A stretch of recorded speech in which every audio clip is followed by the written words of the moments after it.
Once you realize that superpower, everything just becomes easy. So own your natural hair, own your background, own your accent, own every single part of yourself because STEM needs you exactly the way you are. Hi guys, my name is Lillian Judy. For those who don't know me, I am the host of the Dear Woman in STEM podcast, and I'm also a plastics engineer by education and a life science applications engineer by profession. On this YouTube channel, we talk about all things women in STEM, life, career stuff, and just everything in between, right? I just share glimpses of my life and talk about things that are relevant to where I am in life and where I've been and where I'm going. And so I hope you can always walk away with one thing from every episode. Today, I want to talk about something that I'm super passionate about, and that is how to thrive as a Black woman in STEM, right?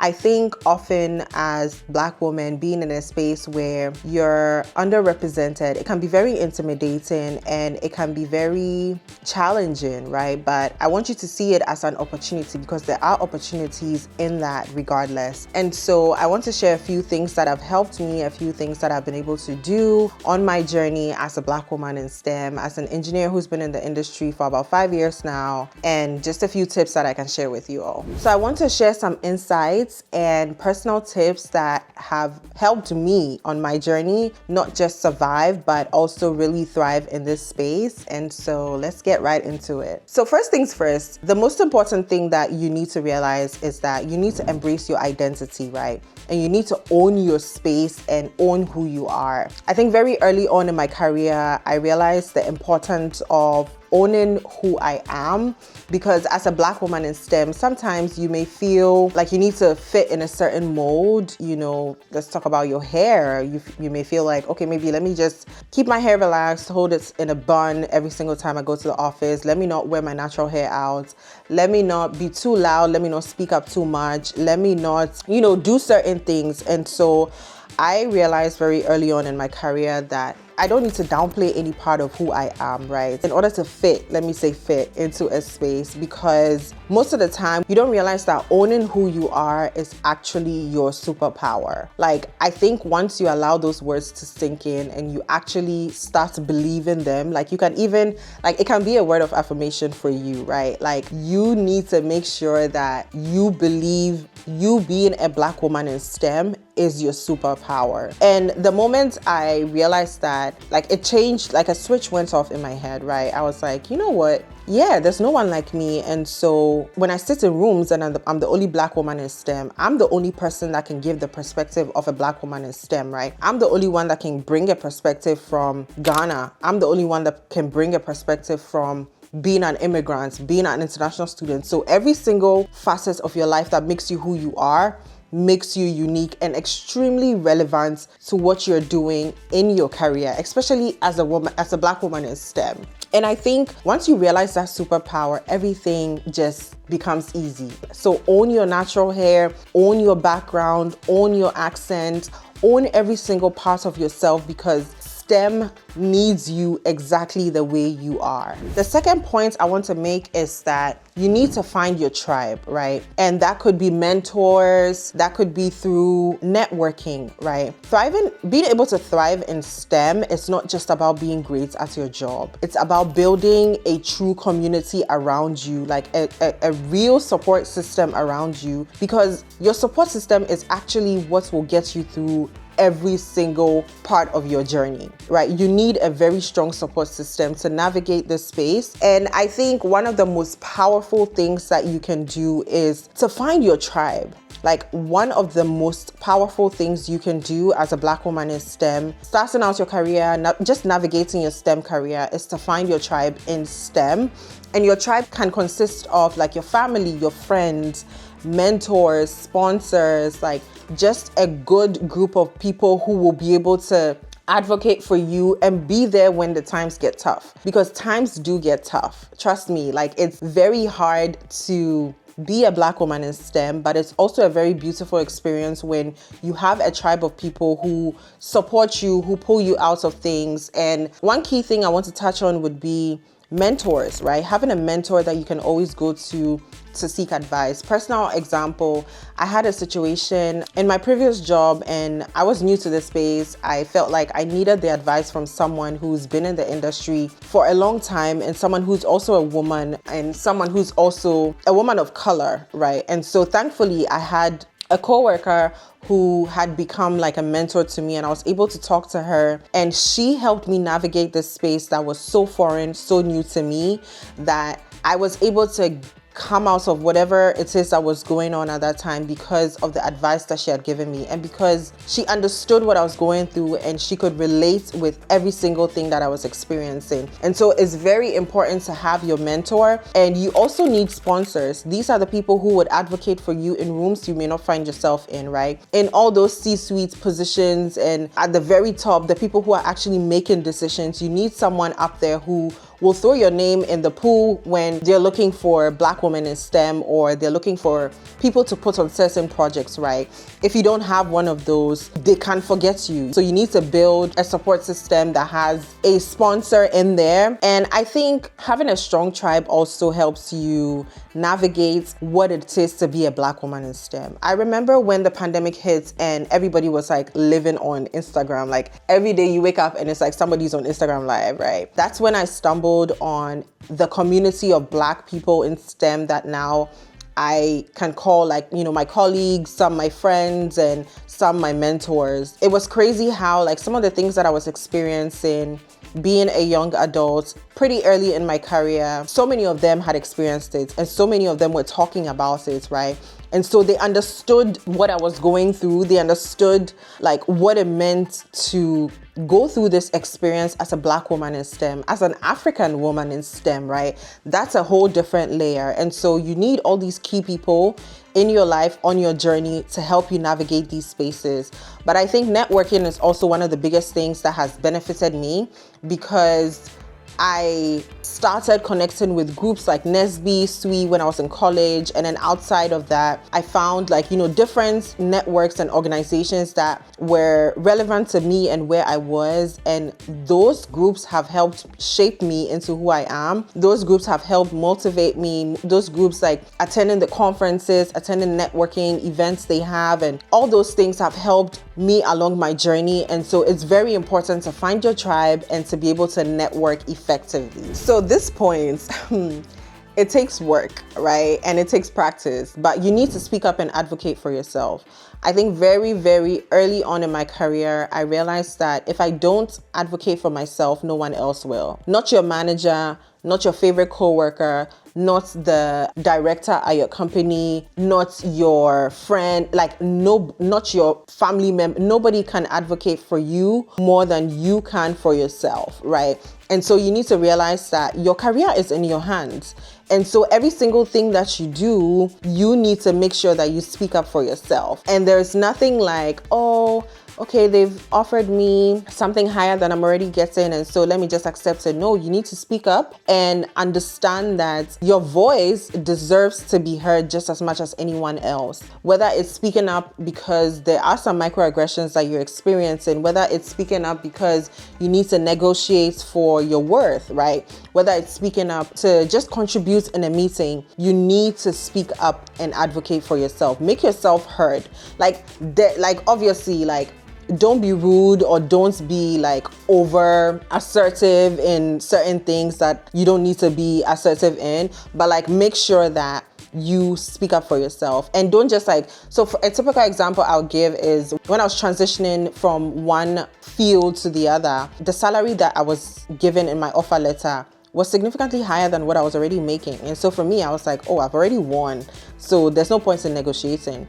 But I spoke to, people within my tribe, my network, and they were like, no, girl, you need to, regardless, negotiate. And I did. And they gave me, even though they didn't give me the number I asked for, I got closer to that than what they had already started with, right? And so imagine all the amount of money that you're leaving on the table because you're choosing not to speak up. Yeah, speak up, advocate for yourself. You deserve to be heard. And I know it takes time because it can be very intimidating, but the more you speak up, the easier it becomes because you build the confidence that you need to believe in yourself, to advocate for yourself, and to receive what you deserve, right? I mean, when you're done with school, it's very easy to say, okay, I'm done with school, so there's no more learning. No, STEM is always evolving and constantly changing. And so you need to make sure that you're always taking on new challenges. If you find yourself at work, I think someone once told me that one of the signs that tells you it's time to ask for change in your career or switch jobs or something like that is when you're not being challenged at work and you feel like you're not being paid enough, right? And so I want to highlight the first one. When you feel like you're not being challenged at work, you should ask for more, right? Challenge yourself. Talk to your boss and say, hey, can you give me a stretch project or something that will stretch the skills that I currently have, right? Can you put me on this? It doesn't hurt. Sometimes they want to see that initiative. And this is something I'm learning currently in my job, that I need to put myself out there way more than I'm already doing. And so I started taking on new challenges, new stretch projects, and also taking some online courses, right? To just stay on top of the industry, to learn things that are going on, like constantly. One of my coworkers, when I first started working, told me that every single morning I should go onto like some of the industry websites and see if I can learn something new from the news, right? Like something that was just released, like just make sure that I pick up something from the news for the day, right? And so every day I'm like, oh, what is happening in the industry? What has this company done? What new laws have been released about, things that are relevant to my job, right? And learn these things, because that makes you informed. And I think it helps your brain to constantly work and not just become dormant. And I think it's also important to take initiative. Like, I think even asking to be on leadership teams, and it doesn't always have to be on a project. It can also be on, like, when you join like groups at work and stuff, like try to take on some leadership, because the whole point is you want to make yourself known.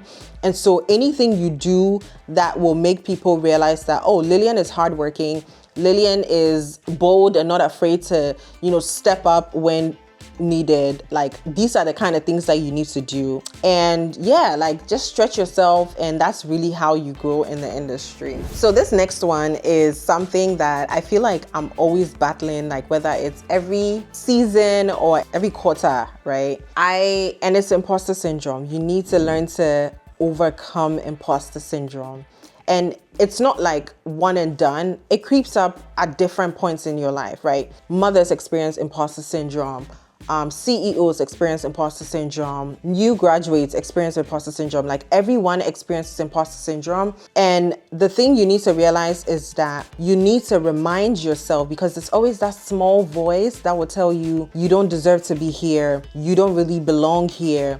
You're not good enough, right? And you need to find a way to silence that voice. And you can also do it through prayer. You pray against that negativity. You pray against those negative words that keep creeping up in your head. And you need to realize that you are where you are for a reason. You went through the interview process. You went through multiple rounds, probably. You have a degree. And so, like, you meet more than the minimum requirements for the role you're in right now. And so whether you've experienced a mishap, you made a mistake at work, whatever it is you've done, it doesn't mean you don't deserve to be there. You need to remind yourself of that. Like, that's why, like, on our Dear Women in STEM page on Instagram, at the beginning of every month, we release affirmations, right? Because for me, currently, I'm even battling with something because I made a mistake, or like there was an error in something I did, and I think it just took me back to me failing my classes, me being kicked out of school, me struggling to just get one degree, it taking me so long to graduate, and all that comes up, and it's like, oh girl, you only made it because like you got lucky, or you don't really deserve to be here, you're a fraud. Like, they're really going to find out who you really are, and that you're not smart enough, you're not this, you're not that. And I struggle with that, but I push through, and I remind myself, girl, you did that on your own. They didn't just give you the grades in order to complete your degree. You did the work, you went to class, you took exams, you did everything. to meet the requirements for them to release a certificate or a degree to you, right? And so remind yourself of your accomplishments. And like I said, it goes back to surrounding yourself with the right people, having a good tribe of women. Like when you find yourself in a space like this, talking to them, I'm sure like 9 times out of 10, they can relate to whatever you're experiencing. And so it's very important to just push yourself outside of the negative noise and remind yourself of some positive things, like whether you need to listen to worship music, you need to pray, you need to look for words of affirmation and say them every single morning, whether you need to just talk to someone who would pour into you, but do what you need to do and don't allow imposter syndrome to just keep bringing you down or to keep spewing negative things over your life, because you're called for this, you're meant for this. God placed you where you are for a reason, and the sky is your limits. Like this is just the beginning. Whether you are just starting your career, whether you've been in the industry for years, whether you're considering a career pivot, whatever it is, you deserve to be a Black woman in STEM and you are going to thrive. You earned your position, you earned your role, you earned the salary you're getting. You deserve to be here. Remind yourself of that every single time, because nobody has walked the journey that you've walked, and you are the only person that knows what it took for you to get here, right? And so think about that and be like, no, I did all the work needed. And so I'm gonna stay here. Nobody's gonna push me out. No small voice in my head is gonna push me out. And that's on period. Now, I think one of the most powerful ways that you can thrive in STEM as a Black woman is by paying it forward, right? We're always talking about how we need more representation for Black women in STEM. We want to see visibility.